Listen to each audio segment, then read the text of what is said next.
আরে আমি শুনেছি যে নির্দিষ্ট মানুষকে যদি কেউ সাহায্য চান তাকে দেওয়ার জন্য আরেকটা পকেটে তুমি রেখে দাও, যে কাউকে একটা ঠিক করেছো যে এনাকে এত অ্যামাউন্ট দেবো, সেটাও আলাদা করা হ্যাঁ, থাকে। সেটা আলাদা করা থাকে। আমি সকাল থেকে বেরোনোর সময় সেটা ঠিক করে নিই, কারণ আমার কাছে আছে, আমার তো কিছু প্রয়োজন নেই, আমি তো একদিন চলে যাব, যার প্রয়োজন আছে সে আমায় বলছে। কেউ কাউকে কিছু পৃথিবীতে দিতে পারে না। We are all child of destiny. আমাদের লেখা থাকে আমার হাত দিয়ে হয়তো হচ্ছে, কারোর কোনো অধিকার নেই। এই কয়েকটা আমরা বলেন না, আমরা একটা ট্রেনের মানে কো প্যাসেঞ্জার মাত্র।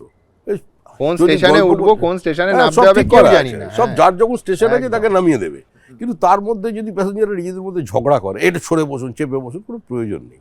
ফলে count your life by smiles, এইটাই হচ্ছে থিওরি, এটার মধ্যে চলছে।